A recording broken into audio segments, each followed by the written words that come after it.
Today we are in my dreary studio. It's been gray for like a week now here, but we get to hang out today, so that's a lovely ray of sunshine. We're talking about In Time, the 7th track on Passenger. Today we're going to jump back to our normal format of song title, moment of drama, and interesting lyric. This was actually the last song that I created for Passenger. In March of 2020, a year ago now, exactly a year ago, Claire and I had taken a trip down to South Florida, to the Everglades, for like a week, right before quarantine. I don't imagine I have to tell you that we had no idea what was to come.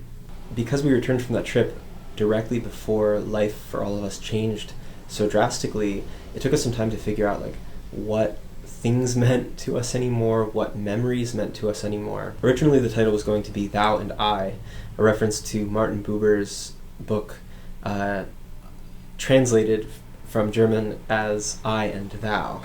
Back in 2015, grappling with Buber's philosophies played a large role in my view of myself in relation to others. The way that I consider God to be the holiness of interaction, the holiness of community. This is something that guides my art making to this day. But the line In Time kept weaving its way back into the lyrics, and I was reminded of my song Out of Time, which I wrote in autumn of 2018 to tell Claire that I was in love with her. That song is about a moment during our first trip together, camping in the hills of northern New Jersey. It's about a single moment, a sliver of a moment, plucked out of existence. And I will talk about that one someday soon. This song, which I began writing about a year and a half later, is about moments of freedom and a deeper sense of love. Knowing each other truly before moments that forced us to steep in time, in being present through moments we all wish that we could have avoided.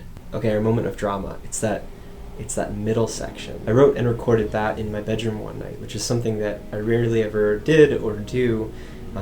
I have a studio here, then I had a studio elsewhere, and it's nice to like keep bedroom here and studio there, kind of partition your brain. But one night I had brought some stuff home from the studio, and I'd set up my modular synth, and I was running my organelle, which is a synth, through it, and I was creating some big sounds, and Claire was lying on the bed just listening, and I was just bathing in the sound, just playing and bathing in the sound. So that whole thing is actually, as is normal for my songwriting anymore, is just layers of different moments stacked on top of each other. I think I probably played for like half an hour or 45 minutes, just different ideas, tweaking the different synthesizers and different settings and different patches, and making all these different sounds happen, all like similarly in time with each other or slightly out of time with each other, which is very fun. And then I just found ways to stack that in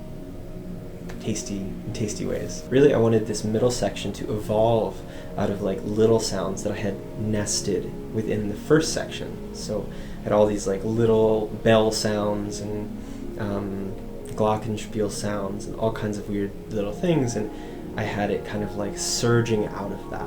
My goal was to create like a series of small crescendos just sort of climbing over one another, like little waves cresting and breaking over the next.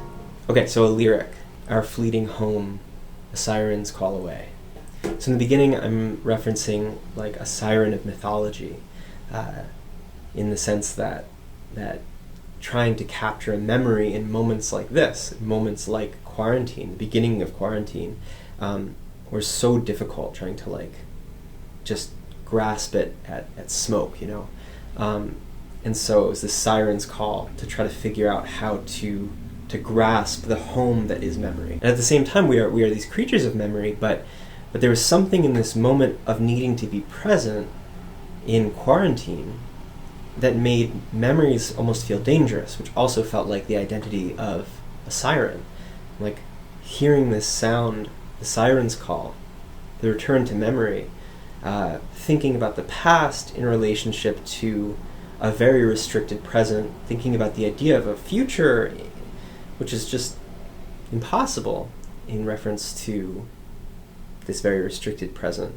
It felt like a dangerous siren's call. And the last time I sing it, it's the siren of an ambulance or the siren of a hospital.